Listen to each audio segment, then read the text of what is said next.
Good day mga ka-stroke. For today's video ay i-share ko po sa inyo ang isang exercise na para sa pangkalahatan ng ating affected parts na na-stroke. So, lalong-lalo na sa hips ay mapapalakas ito para sa balancing. So, kung bago ko pa lang po sa akin channel, please like, subscribe at inyo ring i-hit ang notification bell para updated kayo sa mga video kagaya nito na lumalaban sa stroke. Abangan maliligo ko. Kung bago pa lang sa kanya, subscribe.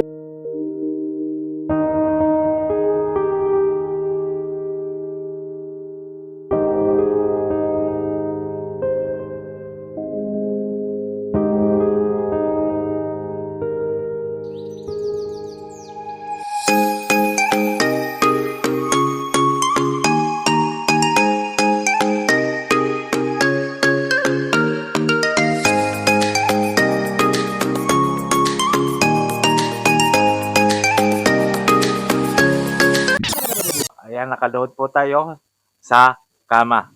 Ayan. Tapos po, ganyan po. Ayan. Balancing po. Ayan. Tapos sunod po, side step. Side to side. Ayan.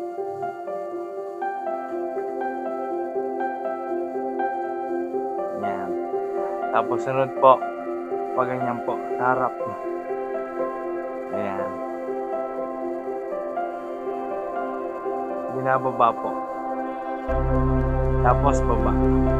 Matagal. Ayan. Yan po, maganda pong exercise yan para sa hips at para rin sa balikat at sa tuhod rin. Ang sunod naman ay tayo po ay tutuwad. Dahan-dahan po. Yan. Yan, ganyan po. Tapos yuko po. Yan. Para pong push up. Ayan. Tapos po, tatayo po. Ayan.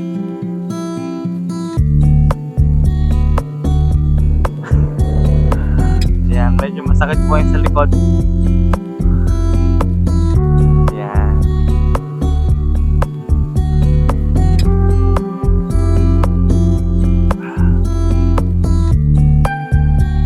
Ayan, yan po ang mga exercise para sa balancing. Para tumibay ang balanse.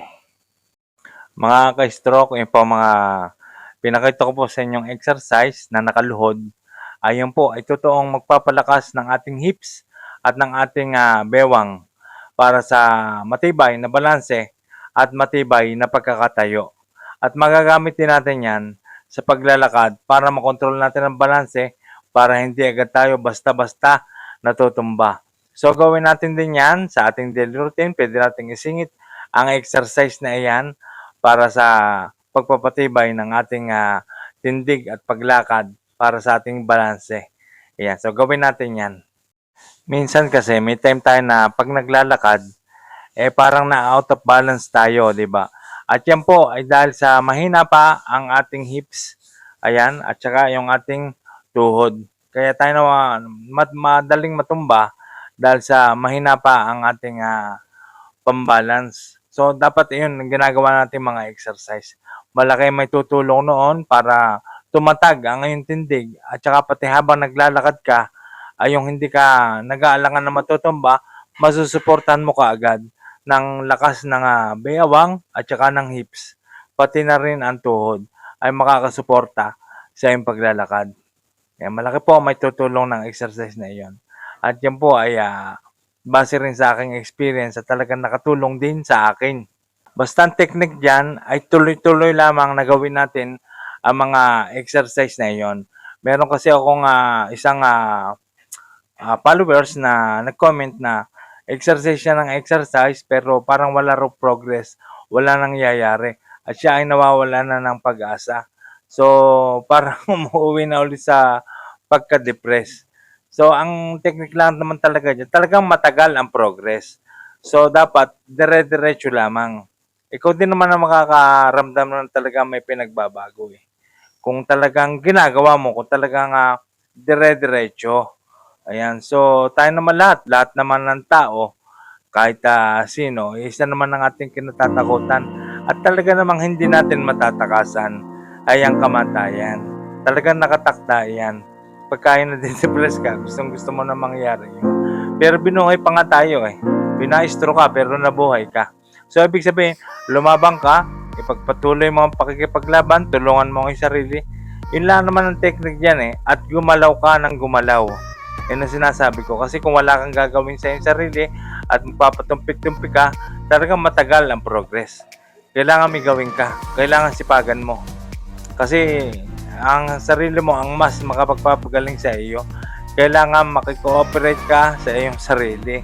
Nakakatawang pakinggan pero alam niyo na kung anong meaning noon. So dapat meron kang motivation at laging positibo, lagi dapat ang iyong iniisip. Tinutulungan nga tayo ng Diyos, tulungan mo rin ang iyong sarili. Nasa sarili mo ang mabilis na magiging progress ng paggaling. Kailangan matanggap mo pati kung ano nangyari sa iyo. So yun po nga masasabi, maraming salamat po sa panonood and God bless. At lagi nating isipin tayong lahat ay gagaling, lalakas, at titigas. Ang pipino. Hindi, ang katawan, tuhod. Yan. Yung ating tanaman ng stroke ay lalakas. So, maraming salamat po. God bless.